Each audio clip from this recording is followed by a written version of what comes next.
काय करायचं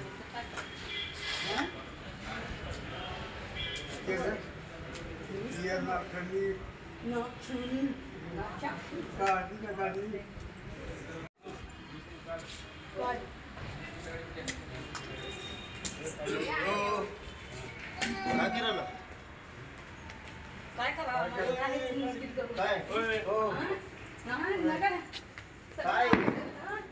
कवर हिलला येऊन गेलं किती मारे तर ही कोणचं आमच्याकडे ना कसं नसतंय कसं चौकड आमची जागेचं सगळं तिथं राहू देणार नशेला राहू देणार सगळं किती मारे आम्ही आलो तर आमचं काहीच करीन दपेची पेटी जी राहून तरी काय करायचं 4 लिटर मध्ये 2 गेले ही दुवा बाई आहे त्याच्या आम्ही काय करून मला जे काय पिटी दे इकडं दे राहायचंच नाही आम्हाला एवढा त्रास लय भुकून भुकून कंटाळून गेलो पण आमचं काहीच होईल तलवाऱ्या कांटे घेऊ येतात आमच्या अंगावर कळमते शेल्लाट किती अर्ज केले पण काय केलं ना ते समजायला तयार नाही असं आहे तिथं 2 बारे येऊन गेलो तरी पण काही केलेलं नाही शिव्या गाळी करणं फलानं करणं काही बोलायचं तलवार घेऊ येते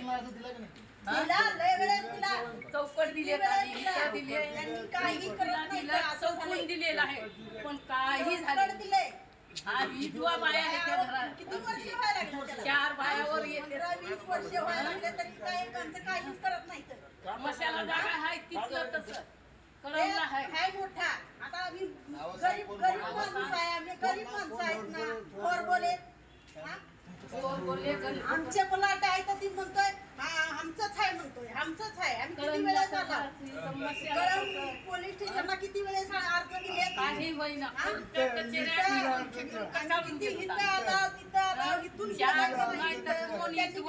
विचारायचं काम उघडे येऊन धिंगाणा करून गेले पण पोलीस वाल्यांनी काय सुद्धा आमचं केलं नाही सातरा फाटा तुमचं नाव काय नाव बाई काळे नेमकं काय घटना म्हणजे कशामुळे तुम्ही दादागिरी आहे आमच्यावर तीन जागी जागा त्यांची तलवाऱ्या कांटे घेऊन नाही ती विधवा बायांची फजिती केले ऐकायला तयार नाही वाले काही करीना ती मोठी आहे माझंच आहे असंच बोलतय तुम्ही डिझेल कशासाठी होतो काय करायचं काय करायचं आमचं व्हायचं ना काय तर आम्हाला जगून करायचं काय 2 पोरं नेले आमची शीड पळविलं भरपूर पळविलं विधवा बाया 4 आमच्या आम्हाला काय करायचं राहून पोलीस स्टेशनला तक्रार दिली आवड किती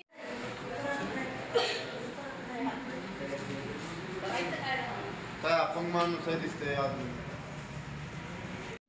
30 वर्षापासून आहे तिथं शीड होतं पळवलं घर आलं नागपूरचं ते पण सगळं त्यांनी पळविलं सगळ्या इटा पाया खांदला होता घरकुलासाठी सगळं त्यांनी पाठविलं आणि आता जरा 2 विधवा बाया आहेत ते माझ्या 4 सुनातनं 2 पोरं गेले ह्यांच्या कारखार त्या विधवा बायांना हाण मार करून पाठवते गुंडे पाठविते दारू पाजते त्यांना त्यांच्या हाताने तलवाऱ्या घेऊन येते आम्ही जर तिथं जाऊन बसलो तर रात्रीतून माणसं येते मग त्या विधवा बाया कवर तिथं मार खात बसायच्या त्याच्यापेक्षा आम्हीच आत्मदहन करून जायला की काही नाही माणूस आजारी कुणी एक नाही आम्हाला कुणाचा असं आणि त्यांची माणसं 24 तास आमच्या घरावर धुल्ला आहे कळमला एक घर आहे मशाला आहे तर त्या मशाच्या सुद्धा जाग्यात त्यांनी पळवली इतकं करायला लागले मग आत्ती होण्यापेक्षा आम्हीच जाऊ खाऊ द्या त्यांना आज काय म्हणले जिल्हाधिकारी मॅडम आज काय म्हणले ते अधिकारी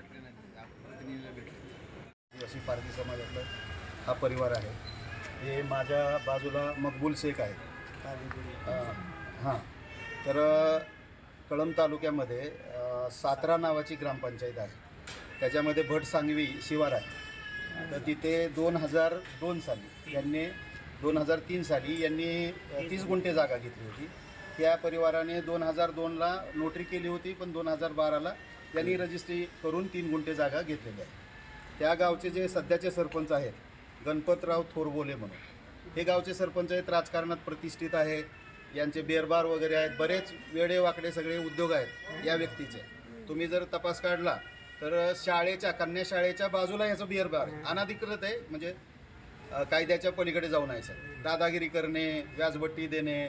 आता या व्यक्तीचे कोर्टाचे 2 जजमेंट यांच्या बाजूने आहे. ह्या व्यक्तीने एक 8 लोक तिथं नेऊन अतिक्रमणात बसवलेले आहे. त्यांच्याकडून तो थोडेफार पैसे घेतो, बसा ही माझीच जागा आहे. अशा पद्धतीने सातत्याने ह्या व्यक्तीचा त्रास आहे.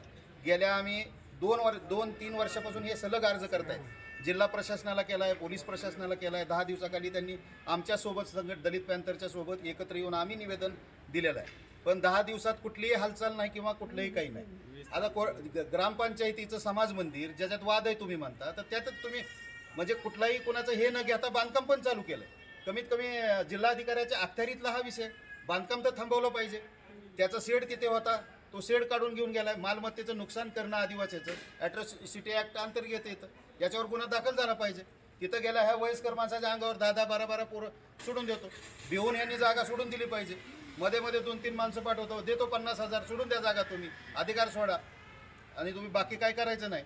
तर या पद्धतीने जी गुंडगिरी चाललेली आहे याच्यावर तात्काळ हा जो आहे याच्यासोबत गणपतराव थोरबोले, भारत गायकवाड, शरद उबाळे आणि बब्रुवान उबाळे या 4 लोकांचं टाळकं एकत्र येऊन सातत्याने ह्या पीडित परिवाराला खूप त्रास देत आहेत. याचे परिणाम भविष्यात काय होतील की तात्काळ शासनाने आता जिल्हा अधिकारी मॅडमचंही बोलणं झालं. मॅडमने DYSP साहेबांना फोन लावला आहे कळमच्या. तर तात्काळ कायदेशीर कारवाई तरी प्राथमिक त्यांच्यावर दाखल व्हायला पाहिजे. आज काय आंदोलन केलं? यांनी आत्मदहन करणार म्हणून यांनी निवेदन दिलं होतं आणि त्यालाही 2 दिवस उलटून गेलेले आहेत. आणखीन इकडची पत्र तिकडे गेलेलं नाहीत. या 10 दिवसामध्ये SP-चं पत्र खाली पोलीस स्टेशनला पोचलं नाही आणि माननीय जिल्हाधिकारीचं पत्रसुद्धा आणखीन पोचलेलं नाही. तुमची मागणी काय आता?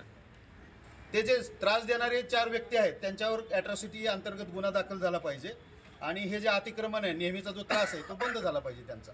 आपलं नाव काय? मी प्राध्यापक अशोक तांबे, दलित पॅंथर प्रदेशाध्यक्ष. कळमचा रहिवासी असून 17 फाटा आहे. ते माझी 30 गुंठे जमीन आहे.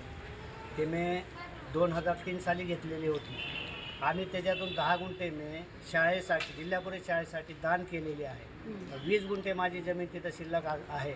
तर तो माणसाने तात्यासाहेब थोरबोले, गणपत थोरबोले यांनी तोच जागा रजिस्ट्री करून घेतली डबल आणि तिथं लोक नेऊन बसवीत आहे. माझ्याकडे कोर्टाचे 2-3 निकाल आहेत, जिल्ह्याचे बी आणि कळंब तालुक्याचे. पण तिथं ते कागदावर कागद पाठवून, कागदी घोडे नाचवून मला परेशान केलेलं आहे. मी आज परेशान आहे. माझ्या घरी खायला नाही. मी रोज मजुरी केल्याशिवाय माझं घर चालू शकत नाही. माझी एवढी मोठी जागा आहे, तो काबीज करून बसलेले आहेत. तिथले लोक अतिक्रमण केलेले आहेत. तर शासनाची विनंती आहे की माझी जागा मला रिकामी करून परत मिळवून द्यावी.